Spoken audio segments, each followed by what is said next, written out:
तो राहुल गांधी ने यह बयान तो दे दिया, और अक्सर ऐसा होता है कि राजनीति में जब आप मंच पर जाते हैं और आप जोर शोर से पूरे जोश के साथ अपने प्रतिद्वंदी के खिलाफ बोलना शुरू करते हैं, जितने कड़वे वचन बोलते हैं जनता उतनी ही तालियां बजाती हैं। और आपके जो ज़्यादातर रैली में कौन लोग आते हैं, वो आप ही के कार्यकर्ता होते हैं, वो और ज़ोर से ताली बजाते हैं। आप जितने ज़्यादा आप शब्द कहेंगे, जितना ज़्यादा अपमानजनक शब्द कहेंगे, ये लोग उतनी ही ज़्यादा तालियां बजाते हैं, और फिर नेता भी इसके बाद और ज़्यादा कड़वे वचन बोलने लगते हैं। और राहुल गांधी के साथ भी शायद यही हुआ। लेकिन बड़ी बात यह है, राहुल गांधी अगर इस मामले में माफ़ी मांग लेते तो आज उनकी ये सारी लाइफलाइंस का जो संकट है ये उन्हें न देखने को मिलता। अब इस पूरे मामले में राजनीति दो केंद्रों पर टिकी हुई है, और ये दो केंद्र हैं न्याय और अन्याय।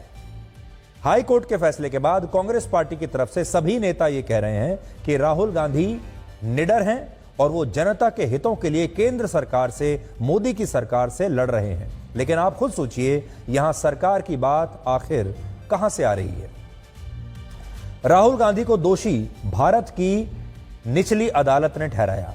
जो आज भी फैसला आया है वो फैसला मोदी की सरकार का नहीं है, बल्कि यह फैसला इस देश के एक हाई कोर्ट ने दिया है। गुजरात हाई कोर्ट का यह फैसला है। और बड़ा सवाल यह है कि अगर वाकई में राहुल गांधी सत्य की लड़ाई लड़ रहे हैं तो फिर अदालत ने आज उन्हें दोष मुक्त क्यों नहीं कर दिया।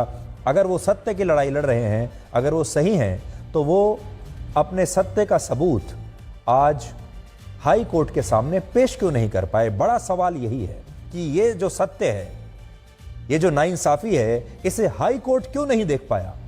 आज राहुल गांधी की बहन प्रियंका गांधी वाड्रा ने मशहूर लेखक रामधारी सिंह दिनकर की कविता का एक अंश ट्वीट किया है राहुल गांधी के लिए, जिसका शीर्षक है समर शेष है।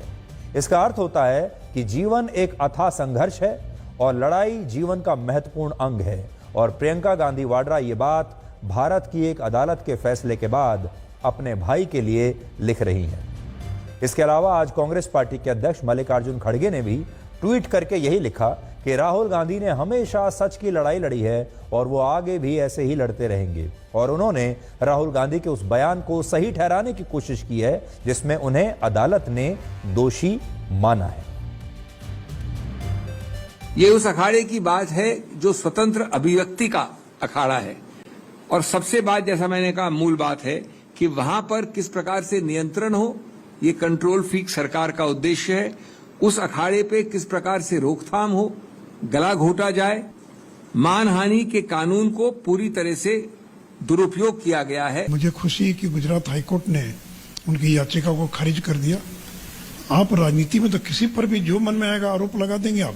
वीर सावरकर को उन्होंने विदेश में भी अपमानित किया, तो अपमानित करना, बेइज्जत करना, एब्यूज करना राहुल गांधी की फितरत है। लगातार राहुल जी को रोकने की कोशिश की जा रही है और उसे बंगले भी खाली कराए गए, फिर भी राहुल जी के सत्य के रास्ते पे चल रहे हैं और करोड़ों करोड़ कांग्रेस जन और हिंदुस्तान के लोग उनके साथ हैं। और कितना भी दबाने की कोशिश करें, राहुल जी ना झुकेंगे न रुकेंगे।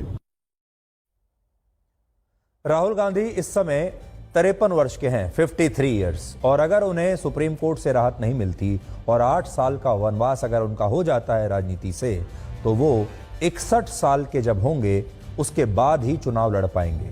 तो सोच लीजिए, अब अगला मौका चुनाव लड़ने का लोकसभा का राहुल गांधी के पास तब आएगा जब वो 61 वर्ष के हो चुके होंगे। 53 साल के राहुल गांधी के खिलाफ देश भर में कुल मिलाकर 16 आपराधिक मामले दर्ज हैं, जिनमें 8 मामलों में उन्हें अलग अलग अदालतों से जमानत मिली हुई है, यानी वो बेल पर बाहर हैं। इनमें भी 7 मामले मानहानि से जुड़े हैं और एक मामला नेशनल हेराल्ड घोटाले का है, जिसमें वर्ष 2015 में राहुल गांधी और उनकी मां सोनिया गांधी को दिल्ली की एक अदालत से जमानत मिल गई थी। नेशनल हेराल्ड के इस मामले में पिछले साल राहुल गांधी और सोनिया गांधी से ईडी ने पूछताछ भी की थी, और ये वो मामला है जिसे रद्द कराने के लिए राहुल गांधी और सोनिया गांधी ने सुप्रीम कोर्ट में भी एक याचिका लगाई थी, जिसे बाद में सुप्रीम कोर्ट ने खारिज कर दिया था।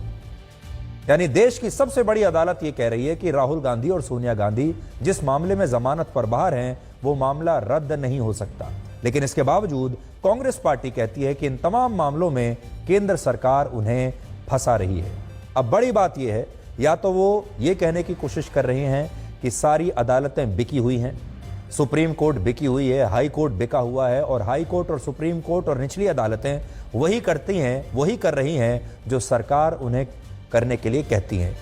एक तरीके से ये अदालत की भी अवमानना होगी।